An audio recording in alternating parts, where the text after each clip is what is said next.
ಮುನ್ನ ಬಿಜೆಪಿ ಮತ್ತು ಕಾಂಗ್ರೆಸ್ ನಡುವೆ ಅನುದಾನದ ಫೈಟ್ ಜೋರಾಗಿದೆ.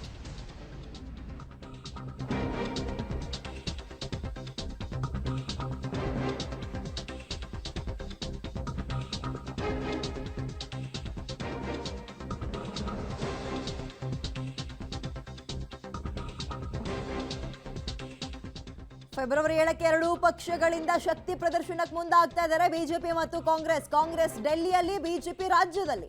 ದೆಹಲಿಯಲ್ಲಿ ಅದೇ ಒಂದು ಪವರ್ ಶೋ ತೋರಿಸೋಕೆ ಬಿಜೆಪಿ ಕೂಡ ತಯಾರಿಯನ್ನು ನಡೆಸಿದೆ.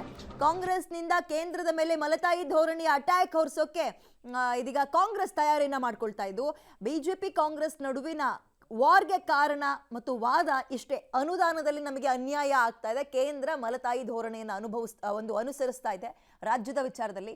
ತೆರಿಗೆ ಮಾತ್ರ ನಾವು ಬೊಕ್ಕಸಕ್ಕೆ ತುಂಬಿಸ್ತಲೇ ಇದ್ದೀವಿ, ಅವ್ರು ನೋಡಿದ್ರೆ ಅನುದಾನವನ್ನ ಬಿಡಿಗಾಸು ರೂಪದಲ್ಲಿ ಕೊಡ್ತಾ ಇದ್ದಾರೆ ನಮಗೆ ಅಂತ ಕಾಂಗ್ರೆಸ್ ಬಿಜೆಪಿ ಪಕ್ಷಗಳ ವಾದ. ಹಾಗಾದ್ರೆ ಏನೇನು ಅಂತ ಒಂದೊಂದೇ ಅಂಶವನ್ನ ನೋಡ್ತಾ ಹೋಗೋಣ. ಮನಮೋಹನ್ ಸಿಂಗ್ ಸರ್ಕಾರ ಇದ್ದಾಗ ರಾಜ್ಯಕ್ಕೆ ಹೆಚ್ಚು ಅನುದಾನ ಬಂದಿತ್ತು. ಯಾರು ಹೇಳೋದು?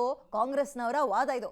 ಮನಮೋಹನ್ ಸಿಂಗ್ ಸರ್ಕಾರ ಇದ್ದಾಗ ರಾಜ್ಯಕ್ಕೆ ಹೆಚ್ಚು ಅನುದಾನ ಬಂದಿತ್ತು, ಅದೇ ಮೋದಿ ಸರ್ಕಾರ ಬರ್ತಾ ಇದ್ದಂಗೆ ಮಲತಾಯಿ ಧೋರಣೆಯನ್ನು ಅನುಸರಿಸ್ತಾ ಇದೆ. ಬರ ಪರಿಹಾರ ಕೇಳಿ ಕೇಳಿ ಸಾಕಾಯ್ತು, ಇನ್ನೂ ಕೂಡ ಬಿಡುಗಡೆ ಮಾಡಿಲ್ಲ.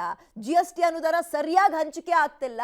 ಅಂದರೆ ಇಷ್ಟು ಪರ್ಸೆಂಟೇಜ್ ವರ್ಷಕ್ಕೆ ಆಗಬೇಕು, ನಾವು ಎಷ್ಟು ಕೊಟ್ಟಿರ್ತೀವಿ ಇಷ್ಟು ಪರ್ಸೆಂಟೇಜ್ ವಾಪಸ್ ರಾಜ್ಯಕ್ಕೆ ಮರಳಿ ಬರಬೇಕು ಅಂತ ಇದೆ GST ವಿಚಾರದಲ್ಲಿ. ಅದು ಆಗ್ತಾ ಇಲ್ಲ, ಸರಿಯಾಗಿ ಹಂಚಿಕೆ ಆಗ್ತಾ ಇಲ್ಲ. ದಕ್ಷಿಣ ಭಾರತದ ತೆರಿಗೆ ಹಣ ಉತ್ತರ ಭಾರತದ ಪಾಲಾಗ್ತಾ ಇದೆ. ಸಂಸದರು ಅದನ್ನೆಲ್ಲ ಹೇಳಿದ್ರು DK ಸುರೇಶ್ ಅವರು. ಕೇಂದ್ರ ಪುರಸ್ಕೃತ ಯೋಜನೆಗಳ ಅನುದಾನ ಬಿಡುಗಡೆಗೆ ಕೇಂದ್ರ ಸರ್ಕಾರ ತಾರತಮ್ಯ ಮಾಡ್ತಾ ಇದೆ. 15ನೇ ಹಣಕಾಸು ಆಯೋಗದ ವಿಶೇಷ ಅನುದಾನ ಇನ್ನೂ ಕೂಡ ಬಿಡುಗಡೆ ಮಾಡಿಲ್ಲ ಅಂತ ಕಾಂಗ್ರೆಸ್ ಇಷ್ಟು ಆರೋಪವನ್ನ ಮಾಡ್ತಾ ಇದೆ. ಬಿಜೆಪಿ ಕೇಳಿಸ್ಕೊಂಡು ಸುಮ್ಮನಿದ್ಯಾ? ಖಂಡಿತವಾಗ್ಲೂ ಇಲ್ಲ. ಮನಮೋಹನ್ ಸರ್ಕಾರಕ್ಕಿಂತಲೂ ಮೋದಿ ಸರ್ಕಾರದಲ್ಲೇ ರಾಜ್ಯಕ್ಕೆ ಹೆಚ್ಚು ಅನುದಾನ ಬರ್ತಾ ಇರೋದು ಅಂತ ಅವ್ರು ಹೇಳ್ತಾರೆ. UPA ಅವಧಿಯಲ್ಲಿ 2004ರಿಂದ 2014 ರಾಜ್ಯಕ್ಕೆ 65,000 ಕೋಟಿ ಅನುದಾನವನ್ನ ಕೊಟ್ಟಿದ್ದೀವಿ ನಾವು. ಕೊಟ್ಟಿದ್ದಾರೆ ಅವರು.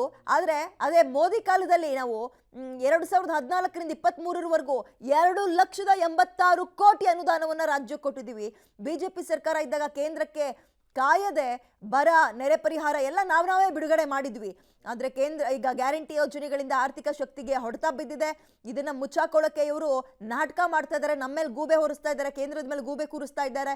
GST ಪರಿಹಾರ ರಾಜ್ಯದ ಪಾಲು ಈಗಾಗಲೇ ಕೊಟ್ಟಿದ್ದಾರೆ ಅಂತ ಬಿಜೆಪಿ ವಾದ.